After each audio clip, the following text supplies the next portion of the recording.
আসসালামু আলাইকুম, কেমন আছো সবাই? আশা করছি ভালো আছো। আল্লাহর অশেষ রহমতে আমিও ভালো আছি। আজকে গাছে পানি দেওয়া থেকে শুরু করলাম। প্রতিদিন তো সবারটা দেখি, আমিও করলাম আর কি। আমার গাছগুলি সুন্দর হয়েছে, কাম হইবে কি। আমার গাছগুলির অবস্থা বেশি একটা ভালো দেখা যাচ্ছে না, মানে রোদে একদম পুড়ে যাচ্ছে। এগুলো ভালো আছে, ওই সাইডেরটা দেখাবো, দেখবা কি অবস্থা হয়েছে। সমস্ত গাছগুলো প্রত্যেক দিনই 2-3 বার করে পানি দেই, তারপর তো মেডিসিন তো আছেই, সার সব কিছুই দিতে আসি। তারপরও গাছগুলো বেশি একটা মানে ভালো দেখতেছি না। যাই হোক, গাছগুলোর অবস্থা একদম টাইট ফাইট। এগুলো সুন্দর আছে, দেখবা ওই সাইডে আছে গাছ, এগুলোর অবস্থা ভালো না। এই যে আমার এই গাছ দেখো কি অবস্থা, পুরা গেছে মনে হয়। ওই সাইডে একটু ছাওয়া, তো ছাওয়া দিকে মিষ্টি কুমড়া গাছগুলো সুন্দর আছে। আর এগুলোর অবস্থা এই দেখাই দিলাম। আর দেখো এই টফেরটা সব মরেই গেছে, নাই। এই আমার অ্যালোভেরা গাছে একটু পানি দিলাম, অ্যালোভেরা গাছগুলো নষ্ট হয়ে যাইতেছে, কী করবো, কিছু করার নাই। সার দিতেছি, পানি দিতেছি, এইটা সেইটা চেষ্টা তো করতেছি, তাই না। আর এই মিষ্টি কুমড়া গাছে মিষ্টি কুমড়া হয় না, শুধু শাক। আর শাক খাইতে আসি 2-1 দিন পর পরই, কদিন পর পরই আর কি খাই, যখন ইচ্ছা করে। এগুলো একবারে ময়রা, এবারে অবস্থা রাশি না। এখানে মরিচ গাছ আছে, টমেটো গাছ আছে, মিষ্টি কুমড়া গাছ আছে, সব আছে। সব কিছুই লাগাই পারাই খাই, চেষ্টা করি, কি করার আছে। এই যে কাইটটা লতা নিয়েছিলাম, এতে কোনো টেংরি ফোরাইছে, ওগুলোও দেখলাম একটু আর কি, দেখালাম। এইখানে এটা ক্যাপসিকাম গাছ, এখানে ক্যাপসিকাম হয়েছিল, কিন্তু রোদের কারণে শেষ। যারা বলো বাংলাদেশের বাইরে মানে গরম নাই, তারা গাছ টাছ দেখেও বুঝতে পারবা, কারণ না আসলে তো কিছু বোঝা যায় না, তাই না। সমস্ত বেগুন গাছগুলো আমার কেমন মইটে ধরে একদম অবস্থা খারাপ। এগুলো হচ্ছে আজকে কি গোস্ত, এরা কইতাম না, ছাগল না গরু, এগুলো দিয়ে টিকিয়ে বানাবো, সব মশলাপাতি দিয়ে। তারপরে গিয়া সবাই জানো, এগুলি বললে কোনো লাভ নেই। সব মশলাপাতি আর কি এক এক করে দিয়ে দিতে আসি। এই টিক্কিগুলোর ভিতরে মনে হয় ওই যে বুটের ডাল টাল দিলে সুন্দর হইতো, কিন্তু এই দেশের মানুষের যেরকম খায়, আমার তো ওইরকম রাঁধতে হইবে, তাই না। একটু মরিচ সব কিছু আর কি দিয়ে দিতে আসি। আর এরা যেরকম খায় আমার ওরকম দিতে হইবে, এগুলো বললে কোনো ফায়দা নেই। হ্যাঁ, সব কিছু দিয়ে গোস্তগুলো সুন্দর করে মাখাই নিতেছি। এই গোস্তগুলো বাসায় মানে করি নেই, দোকান থেকেই এরকম মিক্সড করা আনছে। এগুলো সুন্দর করে সব কিছু দিয়ে মিক্সড করে নিতেছি। তারপর একটা টমেটো দিয়ে ভুনা ভুনা করব। আজকে ডিম ভুনা করবো ওদের জন্য, আমিও 8টা ডিম নিছি, ওদের জন্য 6টা, আর আমি 2টা ভুনা করছি।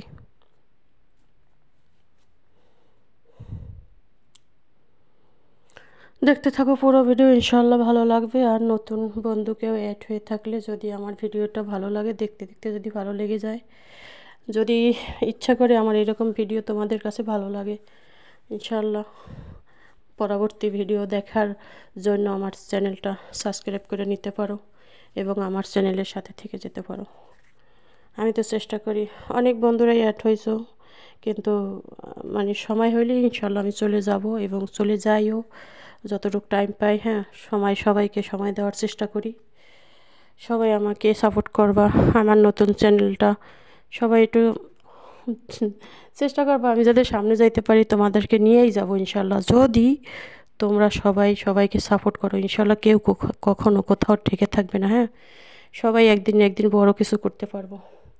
আজকে রান্না হবে ওই যে সাজনা আনছিলাম, সেই সাজনা আরও আছে। আমার খালাম্মারে মাছ আনতে বলছিলাম, খালাম্মায় সময় সুযোগ পায় না, খালি দৌড় পরে কইছে নিজে ইচ্ছা করে যে মাছ আনবে, অথচ মাছ আনতে ভুলে গেছে, মাছ আনে নাই। লাস্টে এই কদিন থাকে, আজকে আবার এই ডাল দিয়ে সাজনা দিয়ে রান্না করতেছি। হ্যাঁ, ডিম ভুনা, ডাল দিয়ে সাজনা, এই আর কি রান্না বান্না। ওদের জন্য ওই যে মাংস দিয়ে টিকিয়া বানাবো, ডিম ভুনা করবো, ভাত রানবো, আমি করলা ভাজি করবো আর কি। করলা ভাজি করবো আজকে। কাজ 6টা ডিজাইনের রান্না বান্না আজকে করছি। অনেকে দেখে বলে আমার, এই যে এত কিছু কেমনি রান্না করো।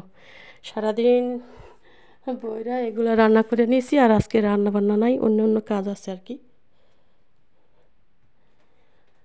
সারাদিন আর রান্না বান্না নাই, রাত্রেও নাই। আলহামদুলিল্লাহ। 8টা ডিম সুন্দর করে ভুনা ভাজতে আসি।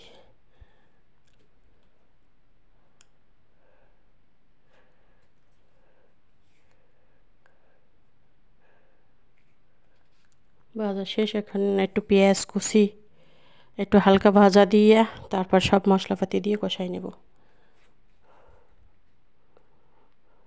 ফ্রাই প্যানটা খুবই ভালো, তলে লাগে নাই মানে ডিমটা।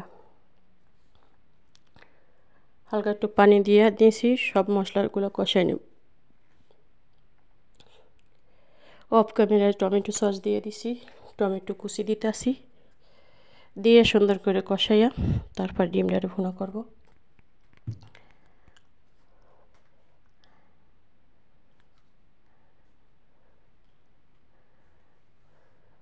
এখন এই যে মাংসের টিকি এগুলো বানাবো। হ্যাঁ, স্যারাই বেড়াই গেছে, ওরকম বানায় নাকি? যেরকম বানানোর কথা ওরকম তো আর হয় নাই। যাই হোক, আমি কি করবো, আমার যেমনি কইব অমনি অমনি করতে হইবে, তাই না? আমাকে যেমনি বলবি আর তেমনি করবো। সবাই সবার জন্য দোয়া করবো ইনশাআল্লাহ। বাংলাদেশের অবস্থা খুবই খারাপ। আমাদের বোনের বাড়ির ওইখানে 3 জন মারা গেছে গরমে স্ট্রোক করে। সবাই সবার জন্য দোয়া করবো, আল্লাহ পাক রব্বুল আলামিন যেন গরমের এই তীব্র গরম জানি আল্লাহ কমাইয়ে দেয়, সবাই জানি সুখ শান্তিতে রাখে। আমাদের এখানে গরম হইলেও, কারণ বাহিরের অবস্থা যদি দেখো তোমরা, খুব কষ্ট লাগবে। বাহিরে তো অনেক ভাইয়েরা আছে বাংলাদেশি কাজ করে, অনেক দূর থেকে দেখি, কাছাকাছি যাই না, কারণ আমাকে কোনো নিষেধ করবে না তারা যে কথা বললো না কি আশায় বিষয়, জানে এরা যে বাংলাদেশি মানুষের লাগে বাংলাদেশি কথা বলতে পারে। হ্যাঁ, কিন্তু আমি কথা বলি না। কী লাগে বলি না? কী দরকার আছে রে ভাই? তারা হইছে আর এক জায়গার মানুষ, যে জায়গারই হোক দেখি, দূর থেকে দেখি, কিন্তু কখনো কথা বলি না, প্রয়োজন পড়ে না। খুব কষ্ট লাগে, এত রোদ। এদেশের মানুষে বলে যে রাত্রে কাজ করো, দিনের বেলা ঘুমাও, তা তারা করে না। এই অবস্থা। ডিমগুলো ভুনা করা শেষ, ভাত রান্না করা শেষ, ডাল রান্না করা শেষ। এখন বাগার দেবো ডাইলে। আরে ভাই, অনেক কাজ করছি, কি আর বলবো, বলার কি আছে? কষ্ট তো করতেই হবে, কষ্ট ছাড়া কোনো সময়। অনেকে বলো আমার বাড়ি কোথায় আপু, অত কিছু রিপ্লাই দেওয়া যায় না, সময় সুযোগের ব্যাপার আছে না। আমার বাড়ি বরিশাল। কয়েকবার বলছি, তোমরা ভিডিও হয়তো দেখো না, বুঝতে পারো না। আমার বাড়ি হচ্ছে বরিশাল এবং আমি থাকি ওমান। আমি ওমান প্রবাসী হীরা, আমি ওমানে থাকি। হ্যাঁ, করলা ভাজি করতেছি, আর এই পেঁয়াজের কলিগুলো দিয়ে দেবো এর ভিতরে। করলা ভাজির ভিতরে অনেক পেঁয়াজের কলি আনছে আমার খালাম্মা। তরকারি অভাব নাই, খাইতে পারতাছি না। এত খাই কেমনি একা মানুষ? এখানে ডিম ভুনা করবো। এত কাজ আর এত কাজ। আলহামদুলিল্লাহ ভালো আছি, সুস্থ আছি। আমি সবার জন্য দোয়া করি, সবাই আমার জন্য দোয়া করবা। আমার এই বিদের জানি খুব সহজে পার করে বাংলার মাটিতে চলে যেতে পারি। হ্যাঁ, তাড়াহুড়ো করে রান্না করতেছি, কী করব। এটি আমার আমার মালিকে বাজার করে আনছে, এগুলো একটু দেখাইলাম। পেঁয়াজ, আলু, তারপরে কি আঙ্গুর, অনেক কিছুই আনছে, মানে অল্প অল্প করে আনে এরা। আমার কাছে ভালো লাগে, গুছাইতে আমার কষ্ট হয় না।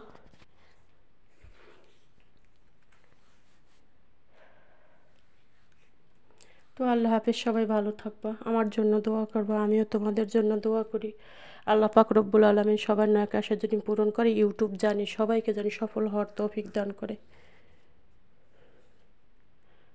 অনেক কথা বলছি তোমাদের সাথে, বলতে হলে ক্ষমার দৃষ্টিতে দেখবা, কারণ আমি তোমাদের বোনের মতো, কেউ মেয়ের মতো। ওকে, আল্লাহ হাফেজ।